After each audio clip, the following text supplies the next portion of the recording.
Amém, queridos. Boa noite, a paz do Senhor.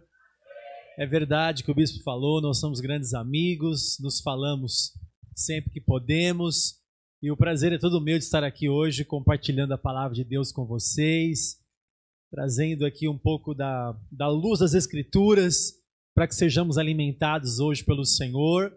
Eu estou de férias da nossa igreja lá, mas estava marcado na agenda aqui, então hoje eu não poderia faltar. Eu estou com saudade de pregar também, que eu prego há 20 anos, então eu estou há 15 dias aí mais ou menos sem pregar.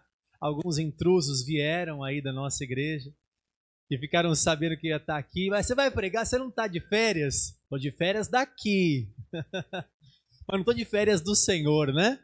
Então eu estou muito feliz de ver essa igreja cada vez mais linda, cada vez mais abençoada, cada vez mais iluminada, né? E que sejamos luz nessa noite, amém?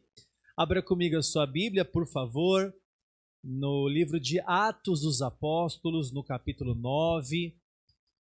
Eu quero ministrar a Igreja de Jesus hoje com o tema Ser instrumento nas mãos do Senhor. Ser um instrumento nas mãos do Senhor. Atos capítulo 9. Atos capítulo 9. Nós leremos do versículo 15 ao versículo 25. Eu estou usando aqui a versão Nova Almeida Atualizada, NAA. Mas ela é bem parecida com a RA, com as outras versões também, tá bom? Atos 9, 15. Diz assim o texto bíblico: Mas o Senhor disse a Ananias: Vá, porque este é para mim o que, igreja? O instrumento escolhido para levar o meu nome diante dos gentios e reis, bem como diante dos filhos de Israel. Pois eu mesmo vou mostrar a ele quanto deve sofrer pelo meu nome. Então Ananias foi e, entrando na casa, impôs as mãos sobre Saulo, dizendo: Saulo, irmão, o Senhor Jesus, que apareceu a você no caminho para cá, me enviou para que você volte a ver e fique cheio do Espírito Santo. Imediatamente caíram dos olhos de Saulo umas coisas parecidas como escamas, e ele voltou a ver. A seguir, levantou-se e foi batizado. E depois de comer, sentiu-se fortalecido. Saulo permaneceu alguns dias com os discípulos em Damasco, e logo nas sinagogas proclamava Jesus, afirmando que ele é o Filho de Deus.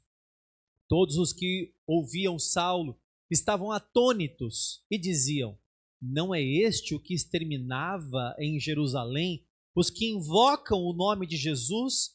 E veio para cá precisamente para prender e levar aos principais sacerdotes? Saulo, porém, mais e mais se fortalecia e confundia os judeus que moravam em Damasco, demonstrando que Jesus é o Cristo. Decorridos muitos dias, os judeus resolveram matar Saulo, mas ele ficou sabendo do plano. Dia e noite guardavam também os portões da cidade para o matar, mas os discípulos de Saulo tomaram-no de noite e, colocando-o num cesto, desceram-no pela muralha. Somente até aqui, vamos orar mais uma vez. Senhor, eu te apresento hoje a minha vida, a tua igreja que está aqui reunida, e eu peço, Senhor, usa-me nesta noite para a tua honra e para a tua glória. Nós queremos te ouvir, nós queremos ser fortalecidos pela tua palavra, nós estamos prostrados hoje diante do Senhor para receber mais de ti. Usa-me, Senhor, e eu te darei toda a honra e toda a glória para sempre. Em nome de Jesus. Amém. Amém? O Senhor queria chamar um homem chamado Saulo, Saulo de Tarso. Esse homem era judeu, perseguidor dos cristãos. Esse homem estava num caminho que ele sai de Jerusalém e vai para Damasco. Ele tem cartas em suas mãos, e estas cartas são específicas para autorizar ele matar aqueles que são do Senhor, aqueles que se converteram ao cristianismo. Paulo está num caminho.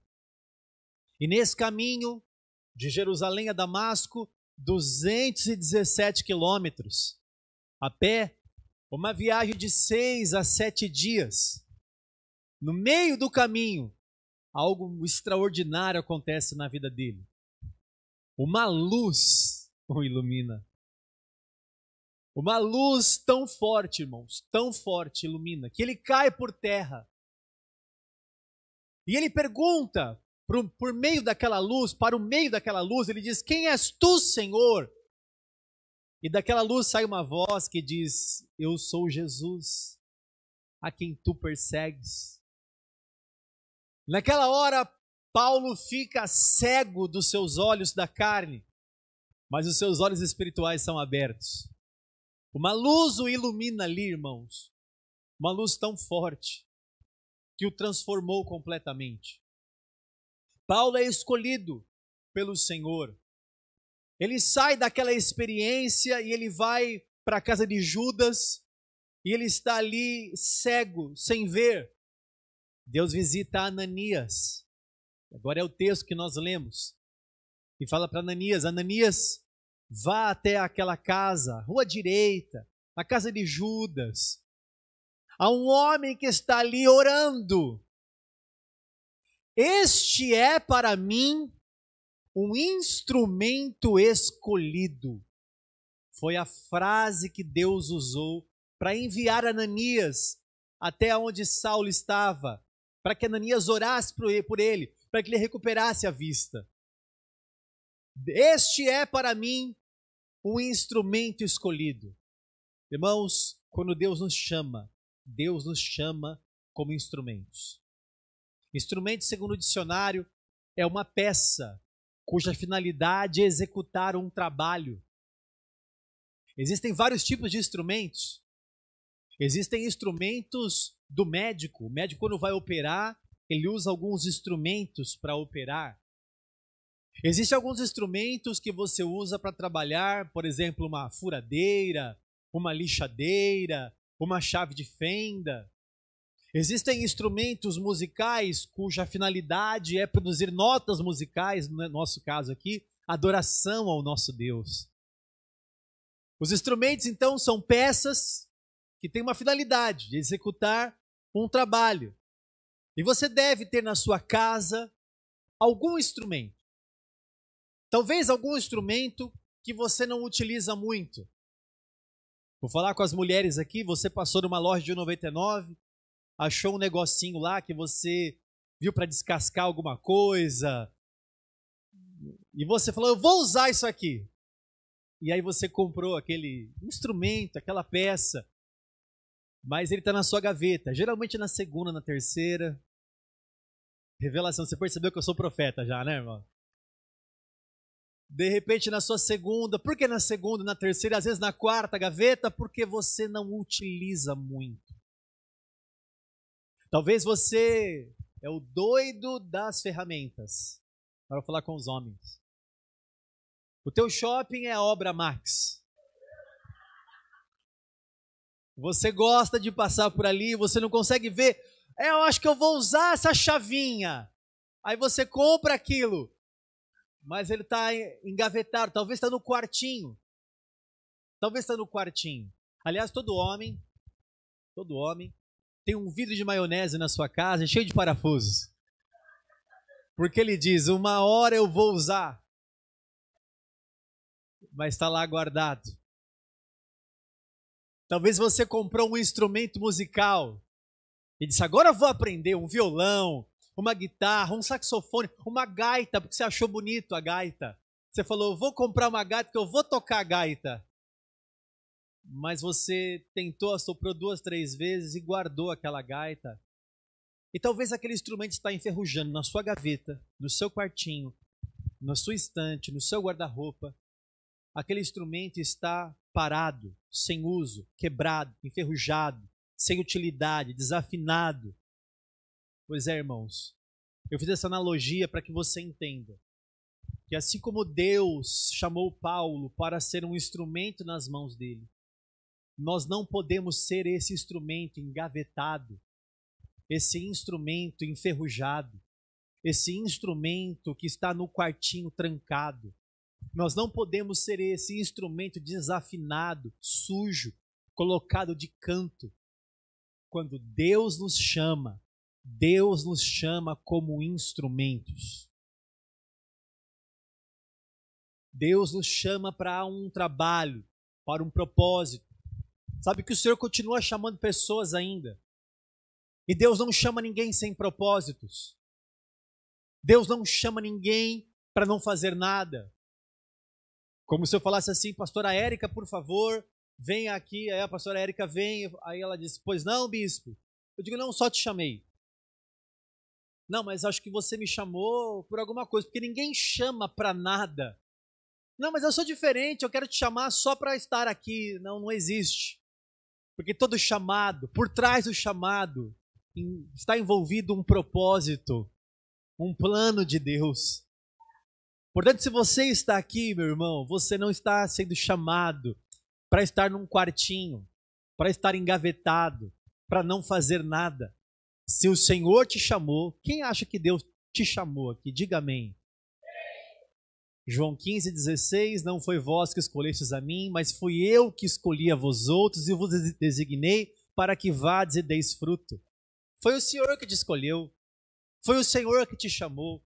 E se o Senhor te chamou, Ele não te chamou para ficar na gaveta. Se o Senhor te chamou, Ele te chamou com um propósito. Por trás desse chamado tão gracioso de Deus, você é um pecador que carece da glória de Deus. Por trás desse chamado, Ele te chama Tarles, Júnior, Érica, Luiz e todos os nomes que estão aqui hoje. Quando Ele chama, por trás desse chamado há um plano, há um propósito. Um violão foi feito para tocar, um microfone foi feito para emitir o som, um instrumento foi feito para executar um trabalho. Eu quero trazer essa palavra para você hoje. Nós fomos chamados para executar um trabalho segundo o propósito de Deus. Vem, Paulo, Deus fala para ele, porque você é para mim um instrumento em minhas mãos para executar os meus propósitos. Alguém pode pensar assim, olha, eu sei que eu fui chamado, mas eu estou meio que correndo do chamado. Irmãos, ninguém pode se esconder de Deus. Muitos personagens bíblicos tentaram fugir do seu chamado. Elias, por exemplo, entrou numa caverna e pediu para si a morte.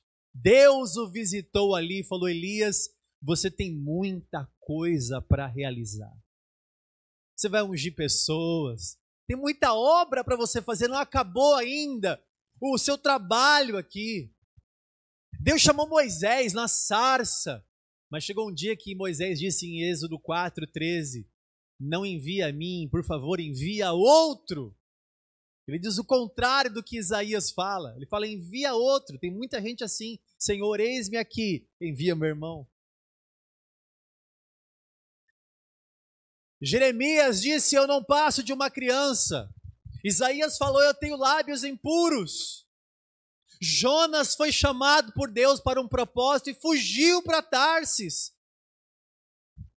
Paulo também tentou fugir. Paulo conta seu testemunho 3 vezes no livro de Atos.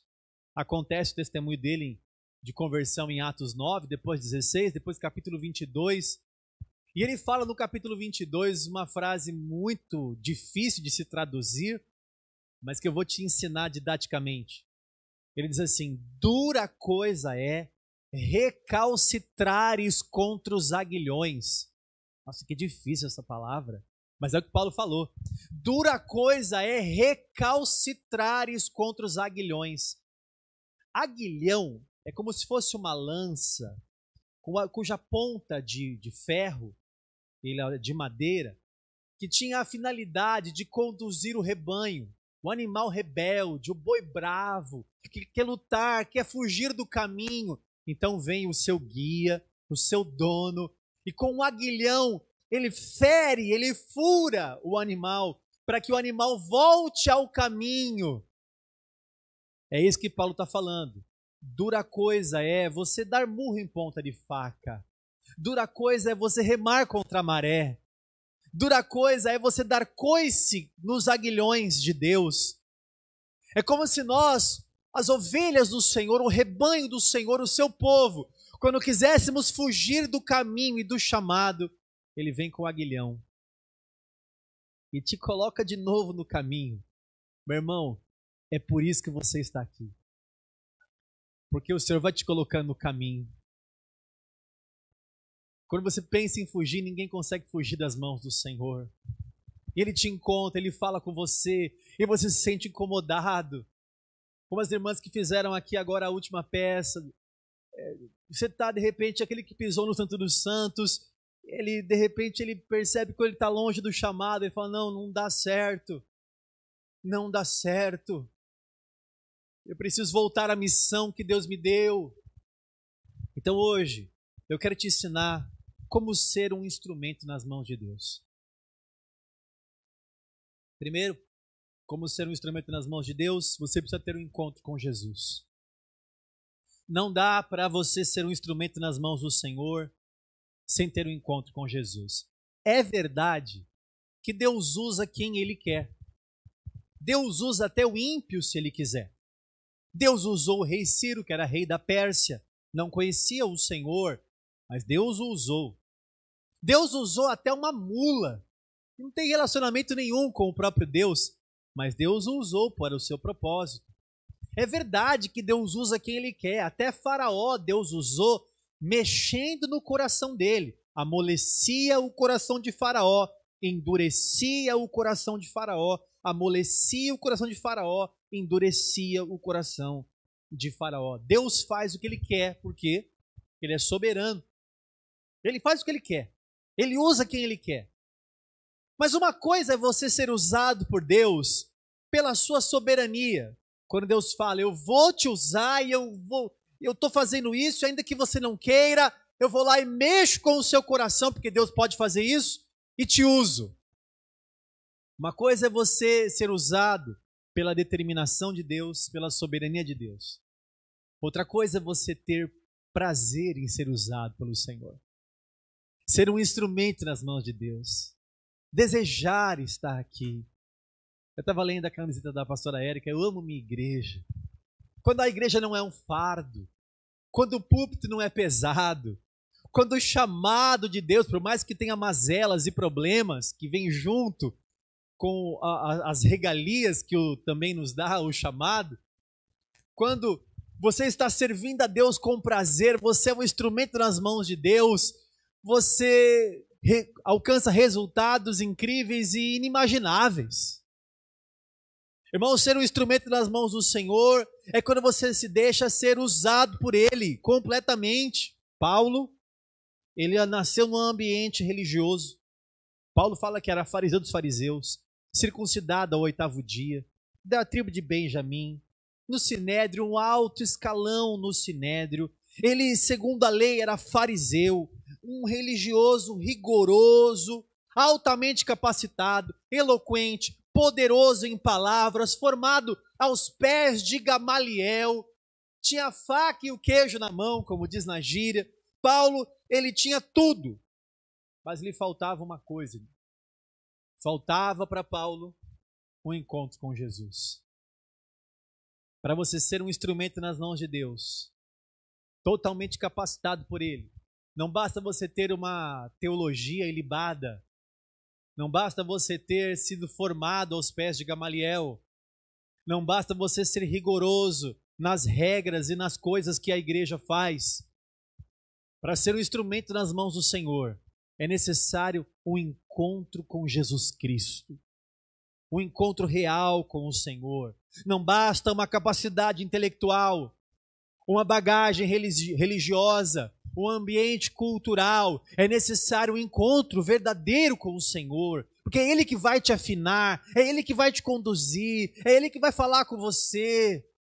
Irmãos, Atos 9, no versículo 3. Enquanto seguia pelo caminho, ao aproximar-se de Damasco, subitamente, uma luz do céu brilhou ao seu redor. Ele caiu por terra e ouviu uma voz que lhe dizia: Saulo, Saulo, por que você me persegue? Ele perguntou: quem é, Senhor? E a resposta foi: eu sou Jesus a quem você persegue. Irmãos, não era qualquer luz que havia brilhado ao redor dele. Talvez você passe numa rua bem iluminada e você se encante em ver uma rua assim. Por exemplo, tem uma rua aqui no Canto do Forte que se chama Paris. Então, eu acho que para fazer uma analogia com a Paris de verdade, é uma rua bem iluminada. Você passa de noite ali, você fala, que rua iluminada!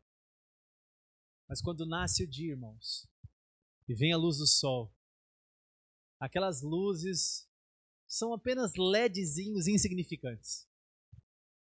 A luz que brilha ao redor de Paulo não é a luz que ilumina esse salão. Não são essas luzes que decoram esse púlpito. A luz que brilhava ao redor de Saulo era a luz do próprio Deus. Era Jesus encarnado ali. Era um encontro que Paulo precisava. É o que Pedro dizia. Ele nos tirou das trevas e nos colocou na sua maravilhosa luz. A Bíblia fala que o rosto do Senhor brilha mais do que o sol do meio-dia, irmãos. Aquela luz foi tão forte, o encontro foi tão forte que ele ficou cego. Seus olhos da carne se fecharam, mas a sua alma se abriu. Os seus olhos espirituais começaram a enxergar coisas espirituais. Ele teve um encontro maravilhoso com o próprio Deus ali. Irmãos, quando esta maravilhosa luz nos encontra e a graça de Deus nos envolve, nós que estávamos em trevas, nós que estávamos perdidos, que carecíamos da glória, da graça de Deus, essa luz vem e ilumina toda a treva. Não é qualquer luz, como eu já te disse. A luz do sol não se compara com a luz do Senhor. Aliás, Apocalipse 21 e 22 diz que no novo céu e na nova terra não haverá noite e não haverá sol. Aí você diz, espera aí, não haverá noite e não haverá sol, é porque diz que o Senhor será a nossa lâmpada. A luz do Senhor vai brilhar naquele lugar. Nós seremos iluminados pela luz do próprio Cordeiro de Deus. Quando você tem um encontro com Jesus verdadeiro, a luz que está sobre ele derrama sobre você. E você cumpre o que a pastora Érica leu aqui em Mateus capítulo 5. Você precisa ser a luz. Na verdade, assim, nem você precisa ser a luz. Brilhe a sua luz. Que você brilhe a luz do Senhor que está na tua vida. Portanto, para ser um instrumento nas mãos de Deus, primeiro, você precisa de uma conversão verdadeira. Você precisa de um encontro com Jesus. Segundo, não só ter um encontro com o Senhor, você precisa andar com o Senhor. Ter um relacionamento com o Senhor. Ter comunhão verdadeira com o Senhor. Você conhece pessoas que já tiveram um encontro com Jesus, mas não andam com Jesus? Já tiveram uma experiência com Deus? Já viram a luz do Senhor? O Senhor já brilhou e já iluminou o coração dessas pessoas. Já foram iluminadas pela palavra de Deus. Já tiveram experiências até espirituais. Mas o grande desafio do cristianismo é continuarmos firmes até a volta do Senhor. É nós andarmos e continuarmos andando com Jesus. A evidência que Paulo realmente se converteu é que Deus fala para Ananias, Ananias, você vai lá na casa de Judas, vai lá orar por um homem chamado Saulo, porque ele é um instrumento para mim. E a evidência é o seguinte, você vai lá orar por ele, porque ele está orando. Paulo estava orando. Paulo estava em comunhão, ele tinha tido já um encontro com Jesus. Agora Paulo está orando. Vida de oração. Irmãos, a oração é uma das coisas mais simples que um cristão deve fazer. É uma das coisas que o cristão menos faz. A oração, falar para o crente orar, é quase que um pleonasmo. Sabe o que é pleonasmo? Pleonasmo é dizer assim, subir para cima, descer para baixo, entrar para dentro, sair para fora. Então, falar crente ora é quase que um pleonasmo dizer para o crente orar, porque quem crê, ora. Tem uma vida de oração, um estilo de oração. Vá lá na rua direita, Ananias, porque tem um homem chamado Saulo, ele está orando. Quem nasceu de novo, quem foi iluminado pelo Senhor, tem prazer em clamar, Abba, Pai. Tem prazer em estar na presença de Deus. John Stott diz que da mesma boca que respirava ameaças de morte contra os cristãos, é a mesma boca que agora está levantando súplicas e preces a Deus. Matthew Henry diz que é mais fácil você encontrar uma pessoa viva sem respirar do que encontrar um crente sem orar. Tamanha a impossibilidade que é. Você pode até encontrar uma pessoa viva que ela não respira. Isso é mais fácil do que você encontrar um crente de verdade que não ora. E crente que é crente tem vida de oração, tem relacionamento com Deus. Irmãos, na caminhada com Jesus, no relacionamento com Jesus, nós vivemos experiências maravilhosas. Diz o texto que nós estávamos aqui lendo. Enquanto Paulo está orando, Deus dá uma visão para ele. E ele vê um homem chamado Ananias vindo até ele, impondo as mãos sobre ele. Quando nós estamos em comunhão com Deus, nós temos experiências com o Senhor.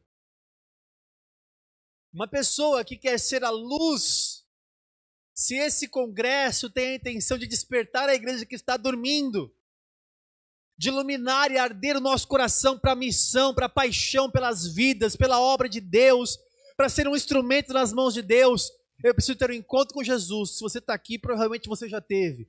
Mas segundo, você precisa andar com Jesus, ter um relacionamento com Jesus. Quanto tempo faz que talvez você não se consagra num jejum? Separa um tempo para oração, consagração, leitura da palavra. Parece uma coisa tão simples. Mas quando você para tudo e diz assim, agora eu vou ler a palavra e me consagrar, extrair da Bíblia, agora tudo que ela quer falar ao meu coração, e deixar Deus iluminar você. Terceiro, para você ser a luz, ter um encontro com Jesus, ter um relacionamento com Jesus, andar no propósito de Jesus. Ter uma vida com propósito. Paulo foi chamado para um propósito. E ele realizou o propósito que Deus havia chamado. Irmãos, Deus não te chamou para você ficar sentado num banco, engordando de palavra, de unção, de culto, e mais culto, e mais culto, e poder de Deus na sua vida, e louvor e adoração. O Senhor te chamou para que você seja um instrumento nas mãos dEle. Deus te chamou para que você seja um instrumento. Paulo sabia que ele não foi chamado sem utilidade. Ele sabia que ele tinha sido chamado para pregar aos gentios, para expandir o reino de Deus. E ele fez, irmãos. Fez com excelência. Paulo, de executor de igreja, de cristãos, foi um plantador de igrejas. Paulo, de perseguidor, se tornou um perseguido. Paulo se tornou embaixador do evangelho, pregava a palavra, e imediatamente após a sua conversão, diz que ele pregava dizendo que o Senhor era o Cristo. Paulo foi pregar a palavra, abrir a boca e transmitir o evangelho, pregar as escrituras, pregar nas sinagogas, pregar para os gentios. Paulo pregou a tempo e fora de tempo. Paulo pregou na prisão. Paulo pregou em liberdade. Paulo pregou na capital, lá em Atenas. Paulo pregou e dizia a Bíblia que ele pregou em todo mundo, uma hipérbole para dizer que ele pregou em muitos lugares.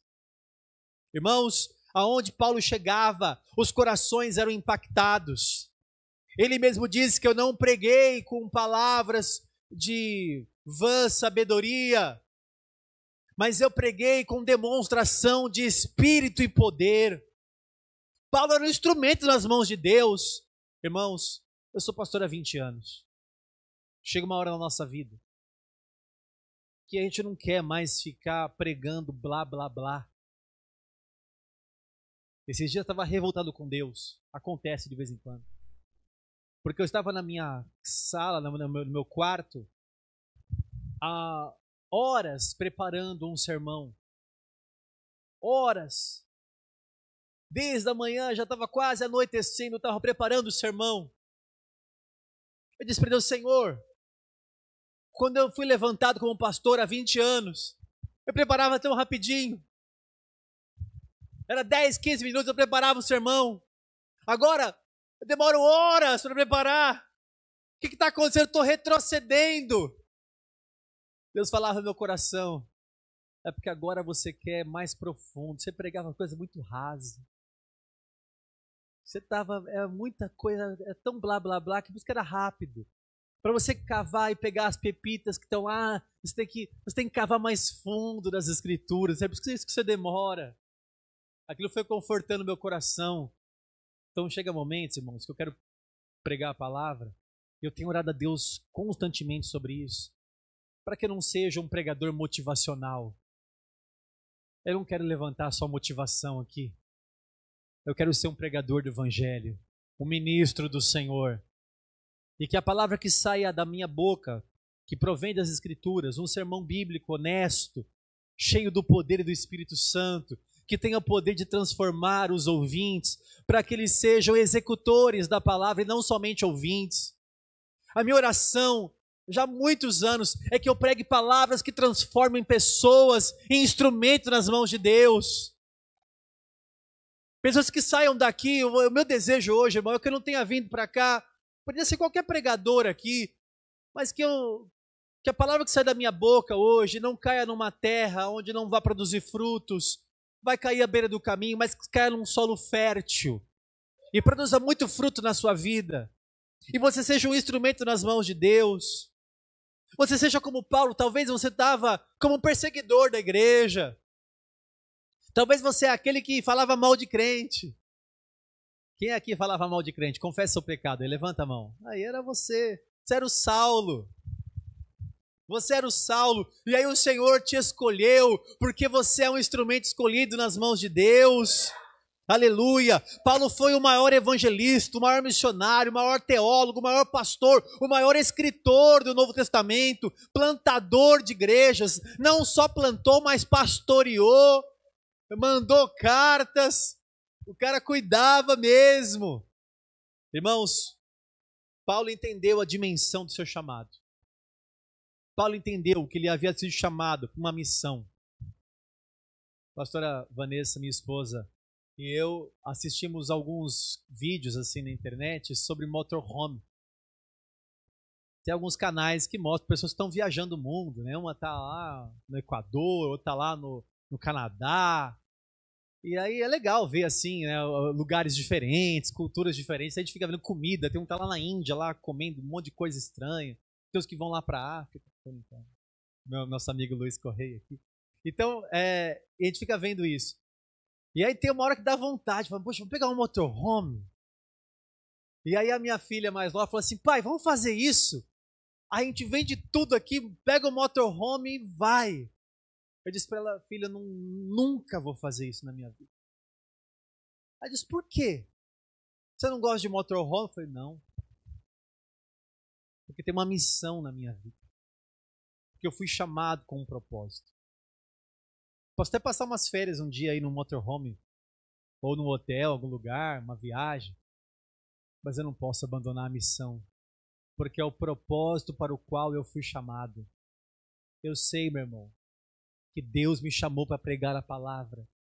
Eu sei que Deus me chamou para ensinar as Escrituras.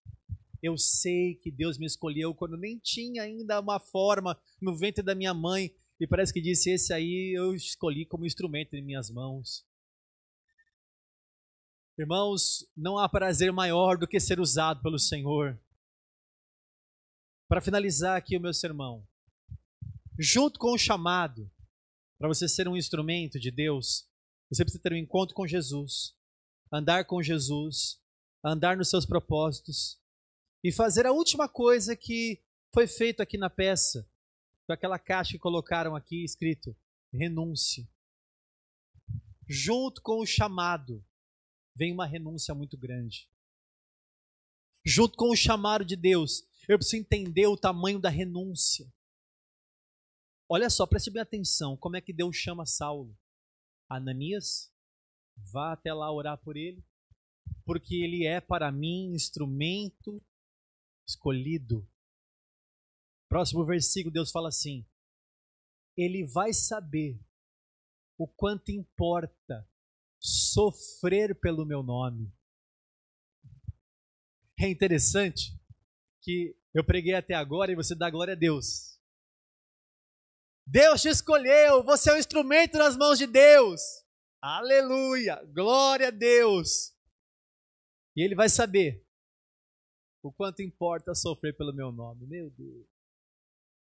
Não podia parar ali. Não podia parar um versículo antes. A honestidade em que o Senhor chama Paulo é impressionante. Deus é bem honesto ao chamá-lo ali.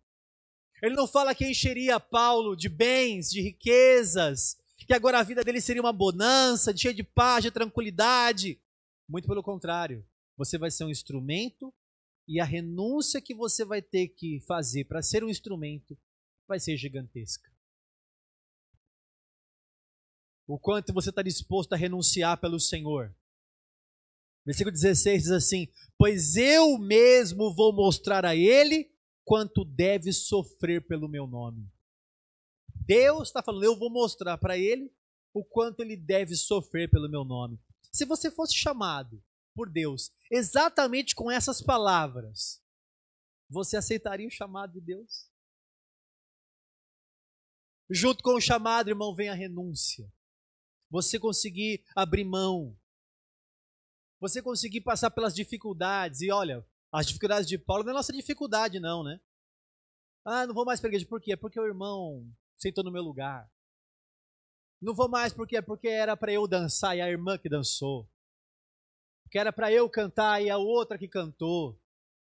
Porque fizeram fofoca de mim. Essas são as perseguições hoje em dia, né?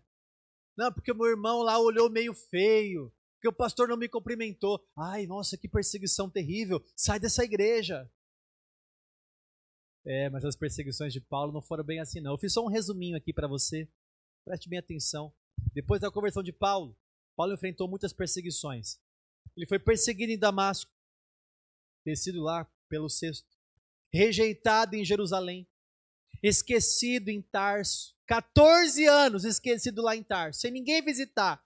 A irmã falou que ninguém me visita, ele ficou lá 14 anos, sem que ninguém o visitasse.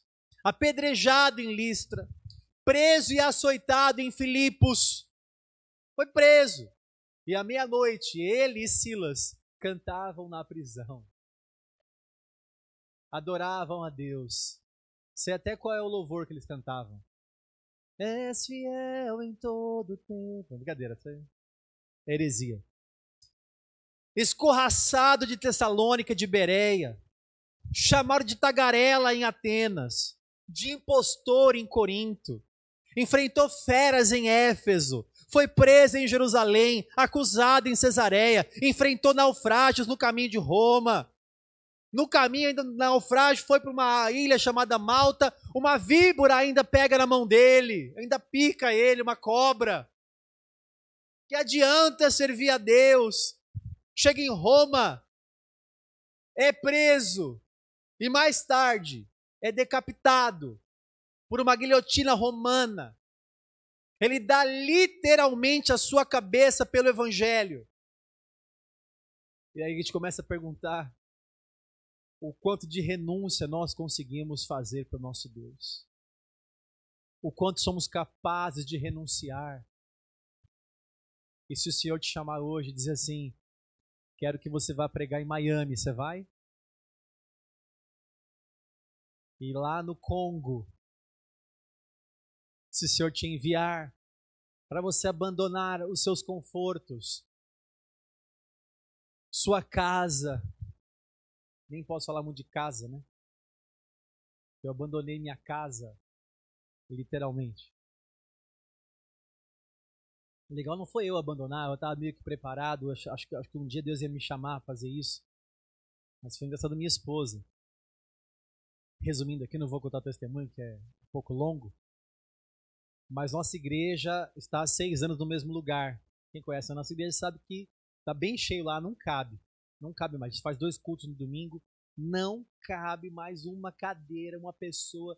É uma loucura, irmãos. E aí o proprietário do salão disse para nós, olha, nós vamos renovar o contrato, vai ter um reajuste, a gente estava esperando já, normal. Mas agora o reajuste é o seguinte, se vocês quiserem, vai dobrar o aluguel. E são dezenas, no plural, de milhares de reais o nosso aluguel. E aí a gente ficou muito triste. De repente aparece uma casa no Boqueirão. A casa não nos importa, o terreno nos importava. Terreno 10 por 52,5, 500 metros. Poxa, dá uma grande igreja aqui. O irmão falou, vamos lá ver, bispo. Eu falei, mas quanto que é essa casa? Ele disse, 1.200.000. Eu falei, meu pai, carro de Israel e seus cavaleiros. 1.200.000, 1.200.000. Aí ele brincou comigo e disse assim, vamos lá, bispo, ide comprar sem dinheiro. Então vamos ver. Chamei uns 3 ou 4 para ir comigo. Fomos lá ver a casa. A casa, lá morava uma senhorinha, Dona Terezinha. Faz 1 ano isso. A Dona Terezinha falou, como vocês querem comprar a minha casa? E eu com muita fé respondi, financiamento bancário. Não sei nem como é que eu vou pagar isso. É financiamento bancário. Ah, sim, sim. Ela disse, vocês não têm nenhuma casinha para me dar? Porque eu vou sair daqui, eu vou para onde? Até achar uma casa. A igreja não tem nenhuma casa para me dar. Eu falei, tem. Os irmãos olharam e falaram, que casa que a igreja tem?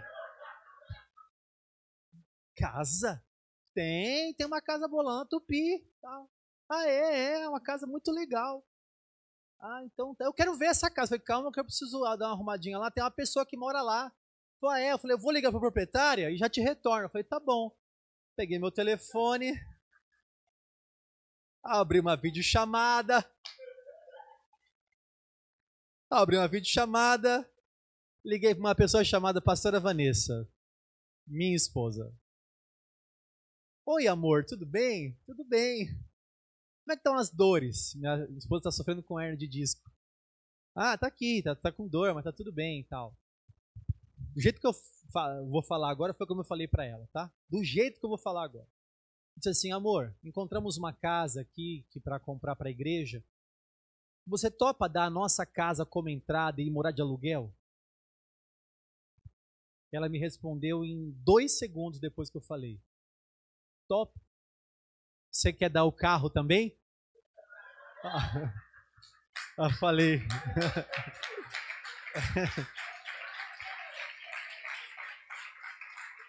Aí eu falei, não, só a casa. E foi um ato muito lindo para nós mesmos. Tem gente que pode admirar, tem gente que não pode admirar, mas para a gente foi muito gostoso. O legado para as nossas filhas. Peraí, mas a casa não era o legado que você ia deixar? Não, o maior legado que eu deixei foi minha atitude. E aí nós fizemos uma reunião de diretoria, decidimos comprar aquele terreno e dar aquela casa de entrada. Eu estou alongando no testemunho, mas acho que vai edificar, né? E aí eu cheguei na igreja e disse para a igreja, nós compramos um terreno, assim, essa igreja fez, aleluia! Eu falei, 1.200.000, a igreja, oh meu Deus. Eu disse, e nós vamos começar a comprar e eu quero dar a minha casa como entrada. Minha casa vale 250.000. Eu quero dar a minha casa. E coloquei a chave assim no púlpito, simbolicamente.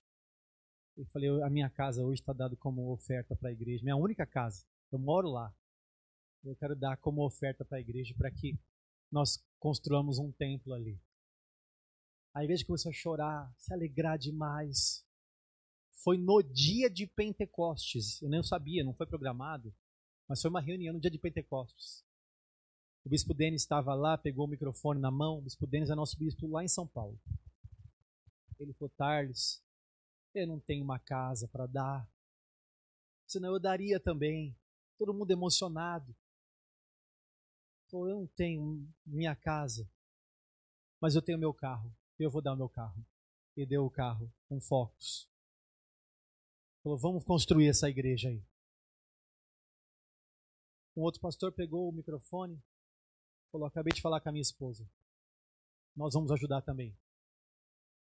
Eu quero dar o dízimo do valor daquele imóvel. Eu quero dar 120 mil reais. E deu 120 mil reais. Outro irmão pegou o microfone e falou: eu quero dar 50 mil. E deu 50.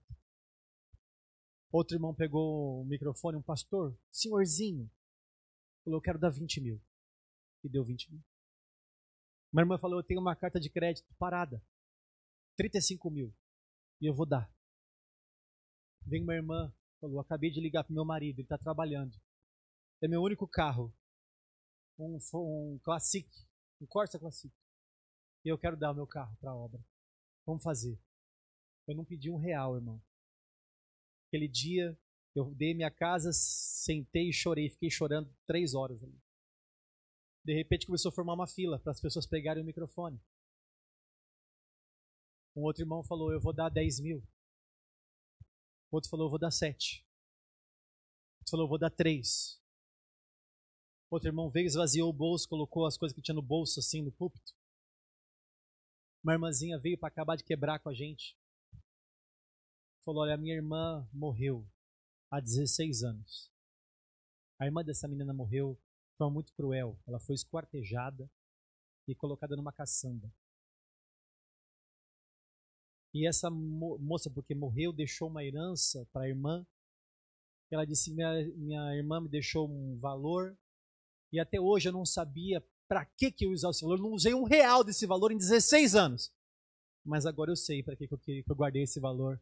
Eu quero dar para a obra 40 mil reais. Irmão, a igreja foi quebrada ali. O Pentecostes de verdade ali. Real, genuíno. Não teve leilão, não teve carnê, não teve nada. Outra irmã veio e falou: eu quero dar meu carro. Outro falou: eu quero dar minha moto. Outro falou: eu quero dar meus relógios. Outro falou: eu vou dar minha aliança. Eu falei: aliança não, eu gritei. Ele falou: ih, bispo, tem um saco de aliança ali já. Já arrancaram todas as alianças, já tá todo mundo, já deu todas as alianças. Eu falei: aliança não, e já foi, não sabe nem de que é mais, tá tudo misturado já ali.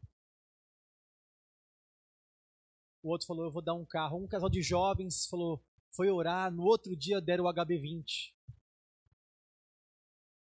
E foram dando, irmãos. Algo de Deus, quando Deus chama, para nós sermos usados por Ele, nós precisamos entender o tamanho da renúncia. A igreja renunciou. Nós compramos aquele terreno, e naquela hora Deus me deu uma palavra, depois não dá tempo de falar isso agora aqui. Mas Deus falou que ia dar mais. Semana seguinte, o terreno do lado ficou à venda. Só que uma proposta mais doida ainda. O proprietário queria 200 mil de entrada e 10 parcelas de 100 mil. 100 mil. Bispo Júnior, 100 mil. Como é? Eu falei: como? Mas nós oramos, meu irmão, nós somos doidos. Nós nunca atrasamos R$1 sequer, nenhuma conta da nossa igreja. Nós compramos o terreno do lado. Nós compramos, então nós temos 2 terrenos agora. Agora é 20 por 52,5, dá 1.000 metros quadrados. Nós vamos construir lá no Boqueirão. Irmão, nós pegamos 200 mil daqui. Aquele dia entrou 350 mil em dinheiro.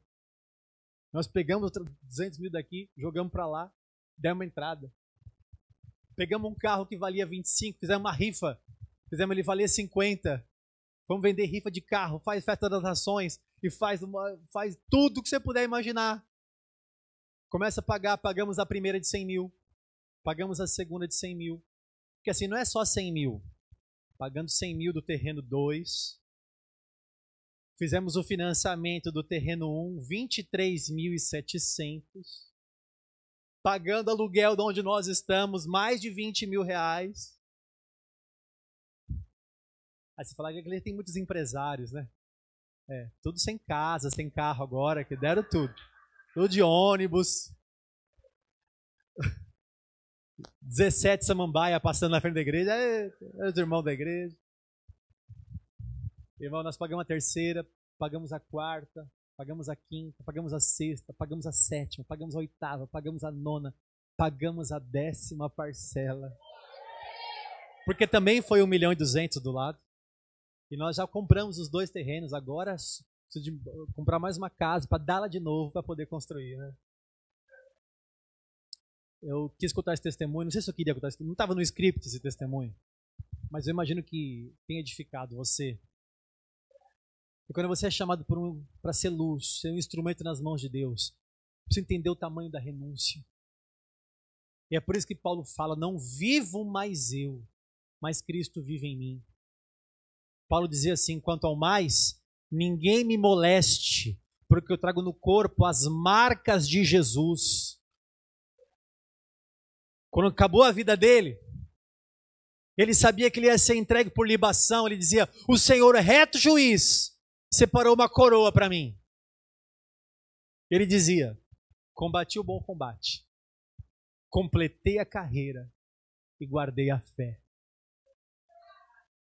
Eu quero acabar a minha vida e saber que eu fiz tudo o que Deus queria que eu fizesse. Eu quero ser um instrumento nas mãos de Deus. Vamos ficar em pé, irmãos, por favor. Aleluia. Aleluia. Pode aplaudir ao Senhor. Glorifique mesmo ao Senhor.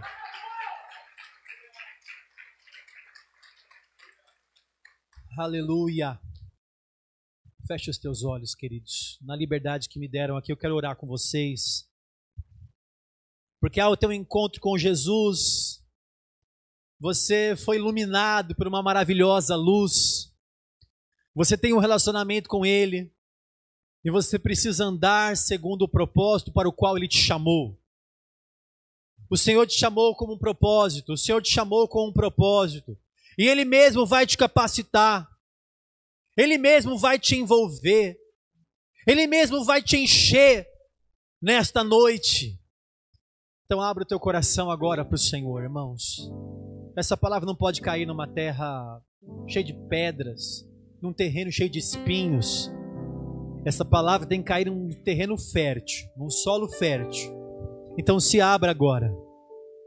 Eu quero me abrir também, Senhor, para essa palavra, porque eu sei que eu sou instrumento em tuas mãos. O Senhor te chama para você ser usado. Talvez você nem saiba aonde Deus vai te levar, o que Deus vai fazer. Em 1999, já faz 24 anos isso, eu estava na minha casa, aonde hoje é a DNA Alumínio. Morava ali naquele quarteirão. E eu sou professor de capoeira, não sei quem sabe disso, mas eu dei aula de capoeira há muitos anos, agora eu não consigo mais, por causa do tempo. Mas em 1999, uma aluna minha de 13 anos, o nome dela, Nayara Rodrigues, ela chega para mim e diz assim: professor, a minha pastora quer um professor de capoeira evangélico para dar aula de capoeira lá dentro da igreja. Você não quer ir para a igreja comigo? Vamos lá. Vai lá. Eu disse: não, Nayara, eu estou muito triste com o cristianismo. Falam que capoeira é do diabo. Eu não sou do diabo. Eu nasci na igreja. Falam que capoeira é do demônio. Nayara, você vê aqui, eu oro aqui, a gente tirou todas as músicas do centro. E eu não quero saber de igreja. Eu estava triste, irmãos, com a igreja, com o cristianismo. Mas aquela menina insistiu. Quando você é a luz de Deus, instrumento nas mãos de Deus. Ela não sabia, ela só queria levar o professor dela para a igreja. E eu fui, meu irmão. Hoje eu estou aqui. Hoje eu sou bispo da igreja. Eu já preguei para milhões de pessoas. Nosso canal tem milhões de visualizações. São 200 mil inscritos, mas tem milhões de visualizações. Talvez você não sabe. Talvez aqueles irmãos moravianos, ao pregar um sermão numa igreja pequena, não sabia que aquele homem que estava ali era John Wesley. E assim foi com George Whitefield, assim foi com D.L. Moody, assim foi com Billy Graham. O pregador que estava falando ali não sabia o que iria acontecer, mas todos esses que eu falei, Jonathan Edwards, John Wesley, George Whitefield, Billy Graham, D.L. Moody, estavam num culto assim. E um pregador, uma menina chamada Nayara, falou: vamos lá, Deus quer te usar. Aquelas pessoas, esses que eu falei, aceitaram o chamado de Deus. Aceitaram o chamado de Deus. E foram usados tão poderosamente pelo Senhor. O meu desejo é que hoje você seja usado por Deus. Receba esse chamado na sua vida. Seja o instrumento nas mãos do Senhor. Feche os teus olhos mais uma vez. O Senhor te chama.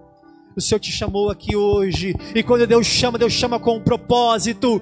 E quando Deus te ilumina, Ele te ilumina para um propósito. Deus quer te levar para que você seja um pregador, um instrumento, um evangelista, um intercessor, um salmista, um músico, um líder.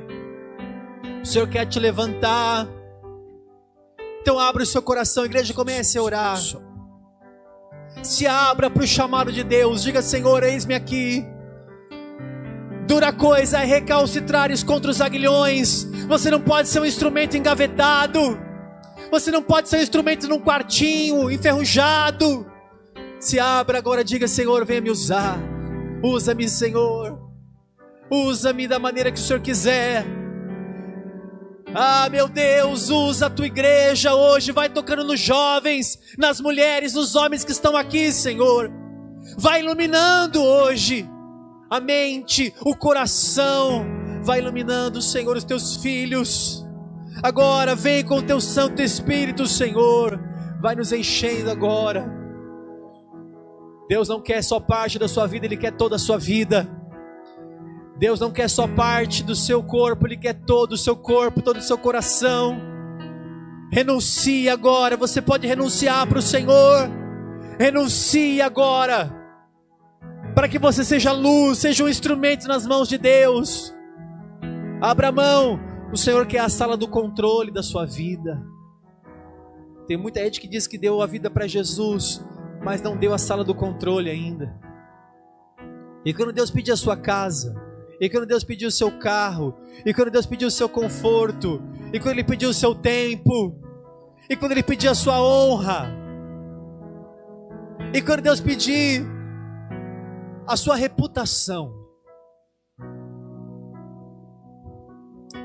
aleluia. Senhor, eu abro mão de tudo para te servir, meu Deus. O meu chamado é maior do que minha própria vida. O meu chamado é maior do que minha própria vida, Senhor. Eu abro mão de tudo para te louvar e te agradar e viver para a tua honra e para a tua glória.